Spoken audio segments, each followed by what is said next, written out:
Hello, brilliant and embodied souls. My name is Kim, and welcome back to my channel.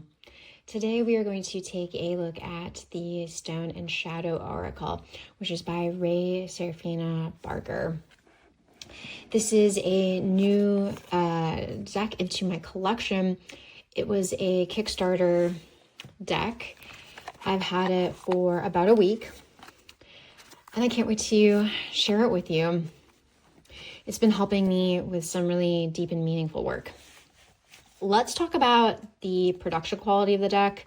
Then we'll get into the cards. Then we'll take a look at the guidebook. And then finally, we'll look at a potential pairing for this deck. The box is a sturdy, satiny sort of box.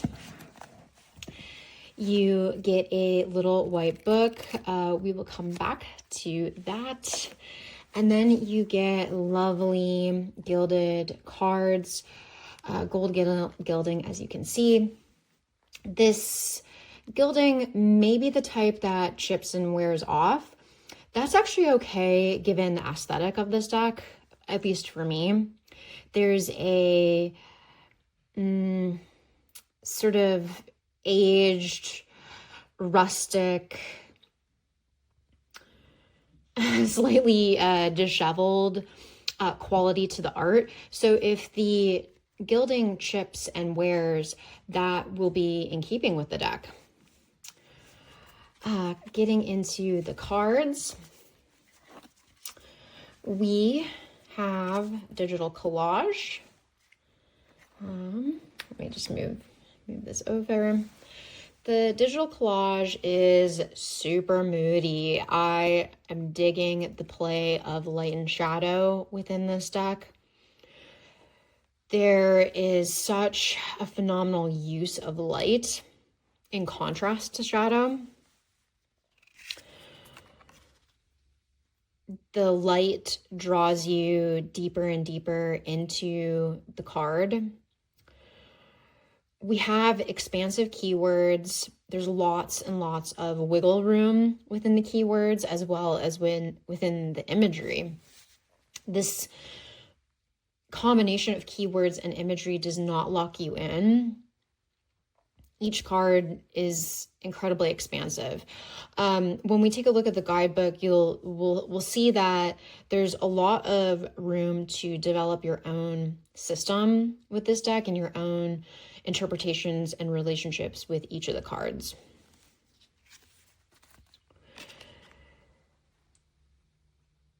One of the reasons I was attracted to this deck is represented here. We have this stone angel, a statue. It could be from a graveyard. It's clearly in reference to Christian iconography. There's lots of nods to Christian iconography within this deck,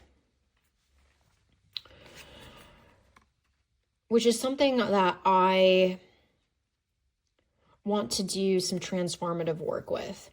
This deck lends itself to ancestor work.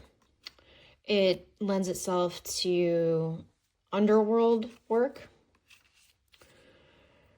For me specifically, I was raised Catholic. So this image is a phenomenal example. So many of my ancestors are buried in Catholic graveyards. Catholicism has been a huge part of my upbringing and ancestral line. I've got some feelings about that. I've got some internalized shame, guilt, patriarchal nonsense that I've spent my entire life contending with.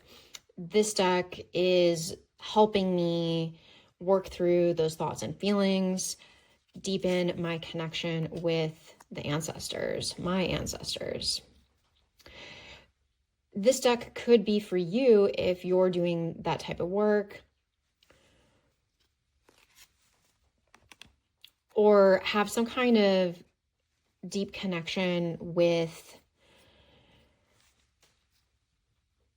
with any, you know, denomination of Christianity, some of the images might do a lot for you if you have that type of background.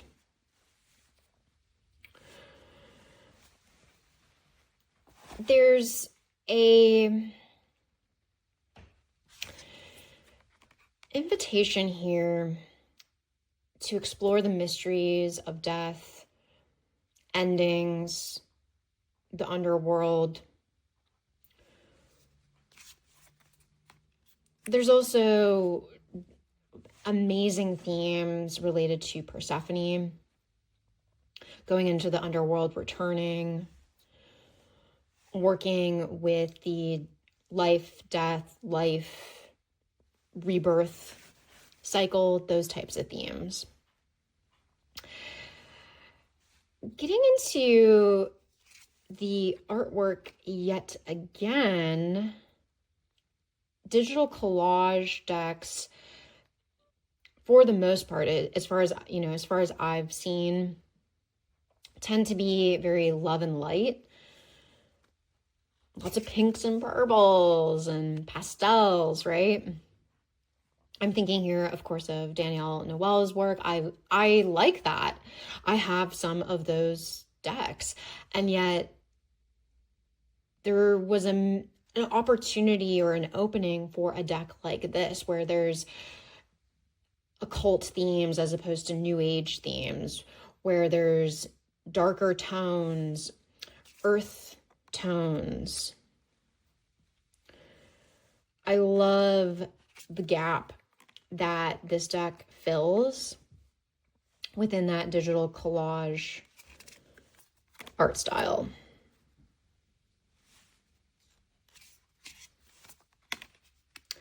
I have 3 critiques of this deck. Number 1, you may be picking up on with the cards I've shown so far.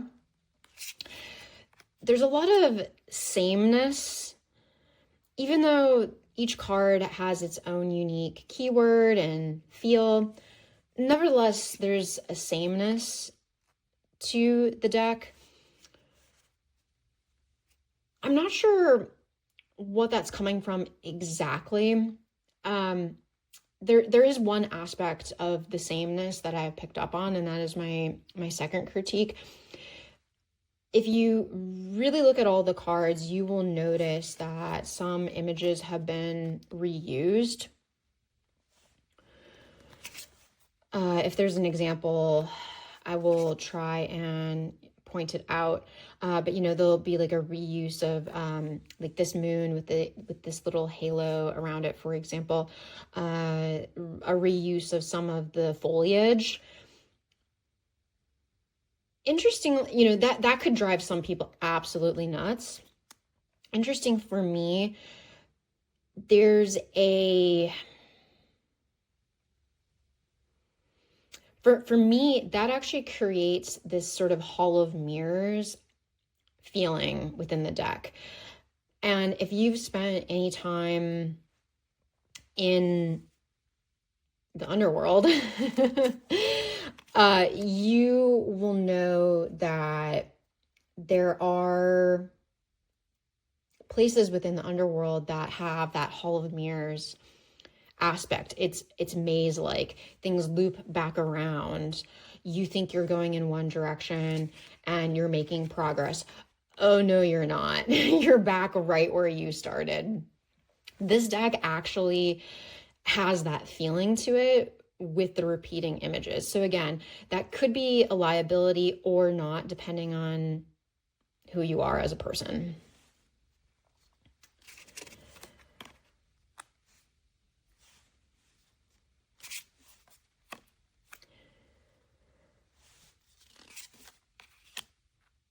I can live with the repeating images. I can also live with the same sameness. One thing that is a me thing for sure is if the deck is just too pretty. I am someone who enjoys quirkiness, bizarreness, a little bit of grit. I have a lot of digital collage decks in my collection, and still I tend to feel a little cold when using them because they're just too pretty. If this resonates with you, please drop me a comment. There's something about a deck just being too polished and too put together. This deck has a little bit of that. I want to work with it more to see if that proves to be true or not.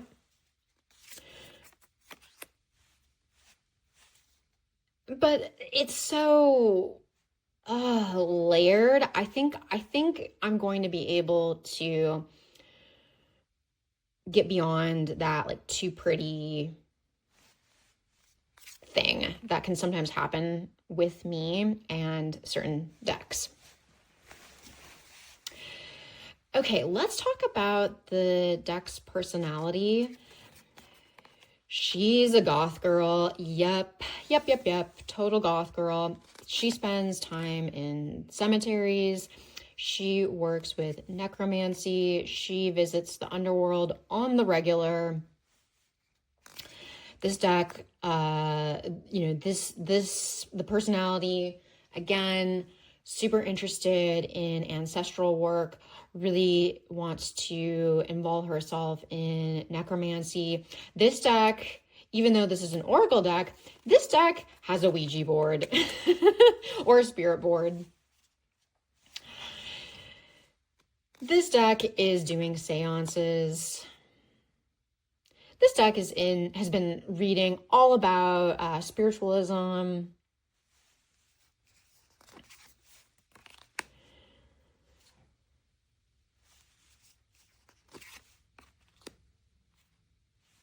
This deck wants you to come with her and respectfully leave offerings in graveyards.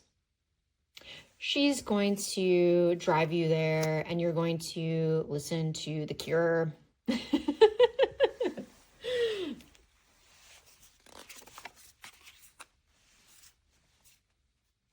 She wears all black.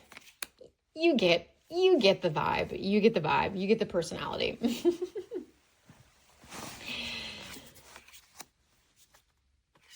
Let's talk a little bit about the guidebook. So a couple of notes, and then we'll pull a card. The guidebook has a introduction, a little bit about the book itself, working with the deck. There are no card meanings. You just get these poems. The poems have been so beautiful, incredibly evocative. At times, the poems have been aspirational and aspire me while also grounding me. Let's take a look at one of the poems. Let's do a little collective reading, so take this. If it serves, leave it. If it does not,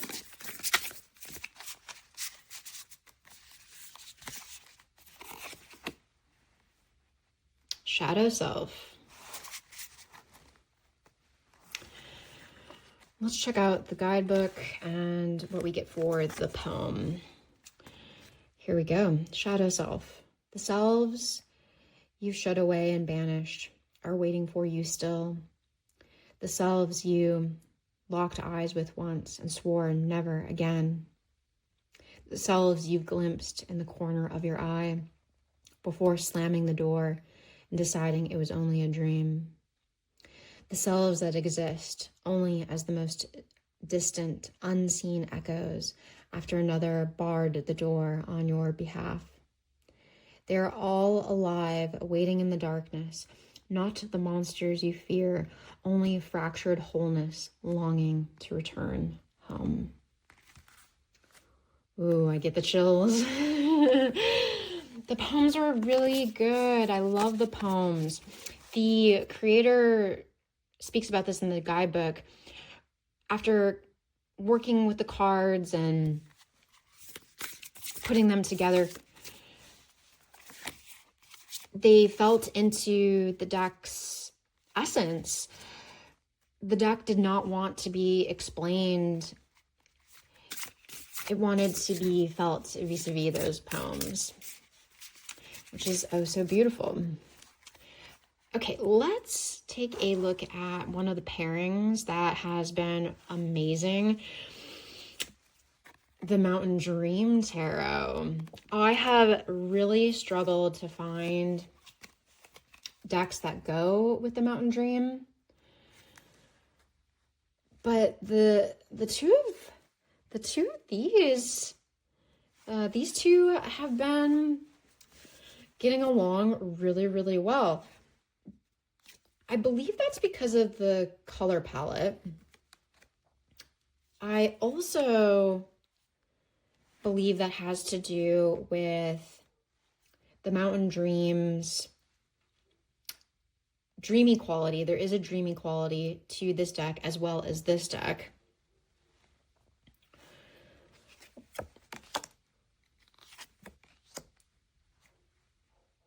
The Mountain Dream has a slight ethereal nature, but yet it's very grounded with real people. This is a photography deck by B. Nettles. It's the very first photography deck ever created. She asked friends, family, neighbors to participate in the creation of the deck. This is in the 70s, way before Photoshop. So everything in this deck was, either captured or superimposed with darkroom negative work. This is kind of a great example. The Judgment card, picking up on some of the Christian references.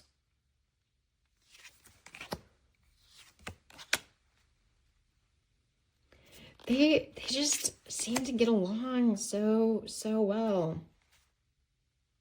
Thin place, seven of wands, 6 of swords, the thin place. Yes. The messages between these two decks have really been profound. Right? Oh, right. Something has ended. It's time to go on a pilgrimage because what has been going on no longer serves. Even if these cups are awesome, the time for a deeper journey has arisen. Oh, so good. So good. Let me know if you have any pairings that you think would be awesome with the Stone and Shadow Oracle. Overall, this deck has blown me away. It's so beautiful. Fantastic for ancestral connection. Fantastic with shadow work. Fantastic for ancestor work, working with the dead, going into the underworld. Thank you so much for joining me. I hope you are well, and I will see you in the next video. Till then, bye.